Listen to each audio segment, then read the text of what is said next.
ফাতিমা তো আসলে আমি নাম ভূমিকা ফাতিমাতে অভিনয় করেছি এবং মেয়েটার যেহেতু পুরো মেয়েটার পয়েন্ট অফ ভিউ থেকে আমরা পুরো জার্নিটা দেখছি। সো ফাতিমা ক্যারেক্টারের নামকরণে হয়েছে ছবিটার নাম ফাতিমা। 2017 সালে ছবিটা শ্যুট করা শুরু করেছিলাম এবং আশা করেছিলাম যে অ্যাটলিস্ট 18 কি 19-এর মধ্যে বাংলা ছবির মাধ্যমে আমার অভিষেক হবে। বাট সামহাও ওই সময় দাহকাল ছবিটা হওয়ার কথা ছিল, হয়নি। তারপর আমার ক্যারিয়ার প্ল্যানও পুরোপুরি চেঞ্জ হয়ে যায় এবং এরপর আসলে আমি ডিসাইডেড থাকি মানে ছবির অভিজ্ঞতা থেকে যে আর ছবি করব না, এখন নাটক করব বা অন্য কিছু করব বা ছবি আর করব না। সো ফাইনালি আসলে 2023 সালে এসে অনেক বাধা বিপত্তি অনেক কিছু পার হয়ে সেই দাহকাল হয়ে যায় ফাতিমা। মোটামুটি 2017 সালে একটা পুরো ছবি আমার শ্যুট করা, 23-এ এসে আরেকটা ছবি শ্যুট করা, মোটামুটি দুটো ছবি মিলে এখন হয়েছে ফাতিমা। এবং আমি খুবই আনন্দিত এই ব্যাপারে যে প্রথমে যখন আমি কিছুই ছিলাম না, কোনো কাজ করিনি, ওই সময় ধ্রুব ভাই আমাকে এই সুযোগটা দিয়েছিলেন। শুধুমাত্র কয়েকটা বিজ্ঞাপনে অভিনয় করেছিলাম, তাতেই আমি অডিশন দিয়েছিলাম এবং সেই চরিত্রের জন্য সুবর্ণা ক্যারেক্টারের জন্য আমাকে ভাইয়া পছন্দ করেন।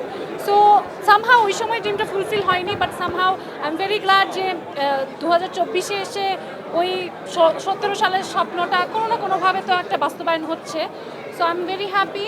যারা সিনেমা প্রেমী তাদের খুব ভালো লাগবে, যারা দেশ বিদেশের সিনেমা দেখে ইউজ টু বা একটু চাই যে একটা ছবির পরে একটু ছবি দেখার পর একটু ভাববে ছবিটা সম্পর্কে, বা একদম সরল রেখায় কোনো গল্প না, দর্শকদের অডিয়েন্সদের ভাবনার জায়গাটা ছবিটাতে আছে, আপনারাও সেটা দেখলে বুঝতে পারবেন।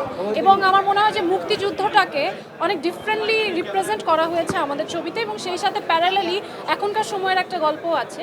সব কিছু মিলে আমার মনে হয় যে ওয়ার্ড অফ মাউথে যদি স্প্রেড হয় তাহলে অডিয়েন্সরা আসবে এবং তারা দেখবে। এখনও আসলে আমাদের একটা গুড নিউজ আপনাদেরকে দিব, সেটা হচ্ছে একটু আগে নিউজ এসছে আমাদের যে সান্তা লুসিয়া ফেস্টিভ্যাল মেক্সিকোতে অফিসিয়ালি সিলেক্টেড হয়েছে ফাতিমা। এর আগে এরপর নেক্সট মান্থ অ্যাকচুয়ালি লন্ডনে আমরা রেইনবো ফিল্ম ফেস্টিভ্যালে যাচ্ছি ছবিটা নিয়ে। এর আগে ইরানে গিয়েছি,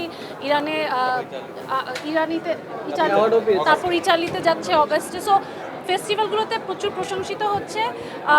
আমি বলবো যে যারা একটু ছবি বোঝে বা ছবিটা মানে মননশীল যারা দর্শক আছেন তাদের অবশ্যই এই ছবিটা দেখলে ভালো লাগবে। আই ফিল লাইক এই ছবির ক্ষেত্রে একটা অ্যাডভান্টেজ হচ্ছে যে 17 সালে একবার শ্যুট করা এবং 23-এ আরেকটা শ্যুট করা, এটার আমাদের ছবির ক্ষেত্রে এটা অ্যাডভান্টেজ ছিল। ইটস বিকজ 17 সালে মেয়েটার যে লুকটা সেটা ছিল 1971-এর এবং 23-এর সেটা আসলে একটা ম্যাচিউরড ফাতিমার ক্যারেক্টার, আর 17 সালেরটা ছিল সুবর্ণার ক্যারেক্টার। সো ওই সময় সুবর্ণার ক্যারেক্টারের জন্য আমার একটা করা হয়তো ওই ফ্রেশনেসটা দরকার ছিল, যেটা পেয়েছে ডিরেক্টর। এবং এখন 23 সালে এসে ওই ফাতিমা স্ট্রাগলটাতে যে ম্যাচুরিটিটা দরকার ছিল সেটা হয়তো এই 5-6 বছর আরেকটু আমার মধ্যে এসছে। তো সেটা আমাদের ছবির ক্ষেত্রে আসলে পজিটিভলি কাজ করেছে। আমাকে বলেছিল গান গাইতে, আমি বলেছিলাম, আমি গাইনি। আমার অনেক গানের অফার আসছে, আমার প্রায় আসছে, প্লেব্যাকের অফারও আসছে, আমি আসলে করি নাই। সো আমার যেটা পছন্দ হয় আমার আসলে পছন্দ হয় না, আমি যেটা পছন্দ করি না ওটা আসলে করতে চাই না, বা মানে আমার মতো করে করতে পারি না, যখন সেটা পারি না। সো এটা ইত্যাদি গানটা আমার কাছে মনে ছিল আমার মতো করে করতে পেরেছি। সামনে আমার মতো কাজ করার সুযোগ হলে আমি অবশ্যই করব। দেখেন না, আমার প্রত্যেকটা কাজের আলাদা আলাদা গোল থাকে। ফাতিমা ছবিটা করার সময় আমি জানতাম যে ফেস্টিভ্যালগুলোতে এই ছবিটা সমাদৃত হবে, বা ওই ক্যালিবারের একটা ছবি, বা এইটা একটা আর্কাইভেবল ছবি আমার জন্য। এবং প্রথম ছবিতেই আসলে আমার মনে হয় যে অ্যাক্টিংয়ের জায়গাটা আছে, সে সব কিছু আছে। ম্যাসিভভাবে পপুলারিটি এটা পাবে বললে আমি জানি না, এটা পাবে কি নাও পেতে পারে। বাট আমার মনে হয় যে যারাই দর্শক অডিয়েন্স মানে ছবিটা দেখবে তাদের কোনো না কোনোভাবে মনে দাগ কাটবে এবং তারা ছবিটাকে মনে রাখবে। তো আমার কাছে মনে হয় ওইটাই আমার কাছে বড় পাওয়া। আসলে আমার কাজের পরিধি অনেক বড়, আমি নাটক, ওটিটি, সিনেমা, গান সব ক্ষেত্রেই আসলে কাজ করতে চাই।